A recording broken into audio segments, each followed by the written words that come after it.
Hi guys, hello. This is for Capricorn. Okay, Capricorn.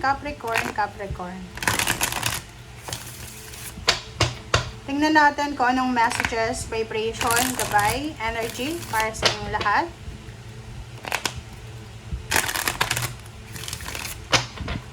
Alright.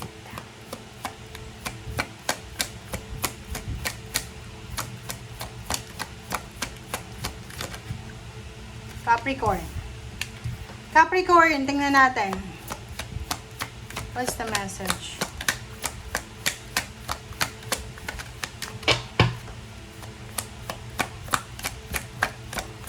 $35.8 Bison Ritual. Nako, Capricorn. Ano na naman yan?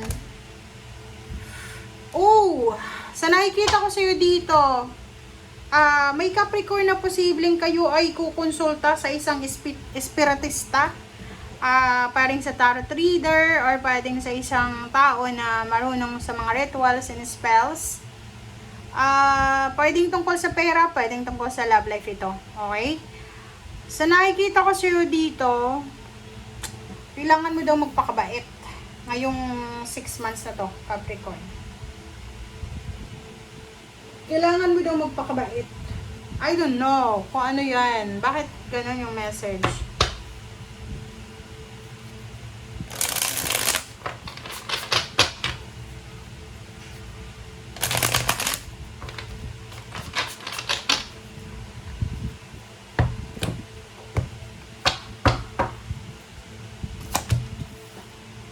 Okay, 8 of Swords, Temperance. 8 of Swords, Temperance.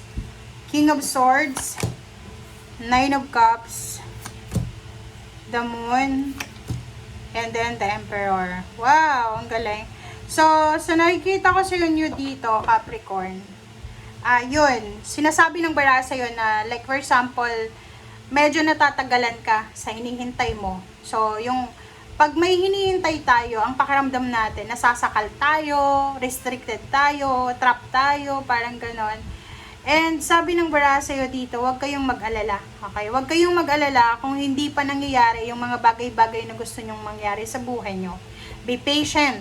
Like for example, gusto mo pumunta ng ibang bansa, pero kahit anong gawin mo, hindi ka nakakapag-ipon ng pera sa Pilipinas para sa mga processing mo sa papers. So, parang medyo medyo irritable ka. But sabi ng baraha sa'yo dito, kailangan mo daw ng pasensya. So, yung parang sinasabi ng 6 months na to na you need to be patient. You need to control your emotions, control your whatever man na dapat kontrolin sa buhay mo. Okay? King of Swords and 9 of Cups. So, sabi ng baraha sa'yo, huwag kang matatakot na kasi yung iba sa inyo dyan, masyado kayong nakafocus sa kung anong nakikita nyo sa ibang tao. Sa labas ng comfort zone nyo, yung kaklase nyo, yung classmate nyo, nakapag-abroad na, na-promote na, nagkaanak na, kinasal na, may negosyo na, parang ganun yung mindset nyo. Sabi ng Barasio dito, huwag kang masyadong nakafocus sa labas ng comfort zone mo kasi hindi lahat, lalo sa social media, huwag kayong masyadong mabuhay sa social media kasi hindi lahat ng pinopost niyan, hindi naman totoo yan eh, 'di ba?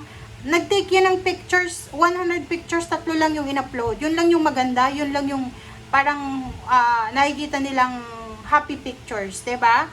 So, sabi ng Barasio dito, kailangan mong kasi parang ang iniisip mo eh, baka hanggang sa huli, hanggang pagtanda mo, ganyan ka na. Parang ganon. So, sinasabi ng baraha, huwag kayong masyadong mag-alala. Okay? Huwag masyadong mag-alala. Bawasan yung sobrang pag-aalala. Harapin kung ano yung dapat harapin. The Emperor is here. You need to be strong. You need to be powerful. You need to be confident. Yun ang dapat mong gawin. Okay?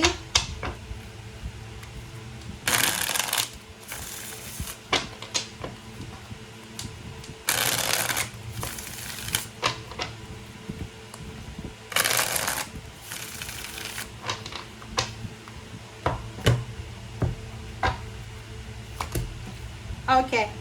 Diba? Sabi sa'yo ng baraha, after daw ng sakit, darating yung sarap. After ng mga struggles mo sa buhay, there's a perfect timing na magiging masaya ka. Okay? Ganun talaga, walang perfect na buhay dito sa mundo. Lahat tayo dito dadaan sa problema, lahat may obstacles, lahat may challenges, hindi lahat perfect. Okay? Oh. Mag-iingat lang tayo sa pakikipag-away, sa pakikipag-sagutan, sa chismis, or whatever man. Kasi dito sa barahang ito, ang sekreto daw para maging masaya is maging mabuting tao tayo, Capricorn. Ang sekreto para maging masaya is wala tayong mga kaaway or marunong tayong makisama kahit saan man tayo pumunta, kahit saang sulok man ng mundo. Alright, King of Swords and Zero the Fall. So, sa nakikita ko siya dito, isang direction, like yun, yung iba sa inyo dyan, gusto yung pumunta ng ibang bansa, gusto yung lumipat ng company, mag-relocate, parang ganun. Sabi ng bara sa'yo, try mo. Bakit hindi mo matry? Diba? Try mo. Take a risk. Gawin mo siya habang maaga pa. Alright, Three of Cups. So, yun. Sinasabi ng bara sa'yo dito na kung magtitake ka daw ng risk, siguradong sigurado na magiging masaya ka. Okay? Kumbaga, ang result ng plano mong ito ay posibleng positibo. Oh, dalawa yung temperance mo eh. Temperance, Six of Pentacles. Diba? So, importante daw, Capricorn, importante na mayroon tayong pasensya.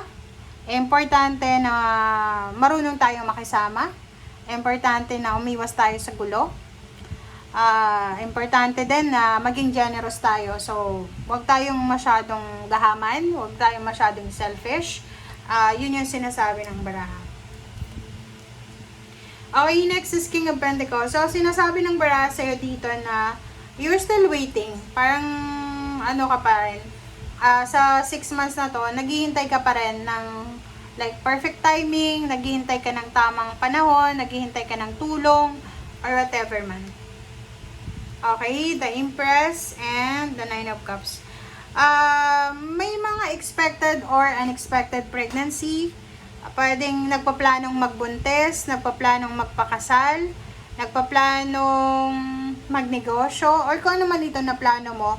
And sinasabi ng baraha sa'yo dito na within this months, like July hanggang December, plano mo to.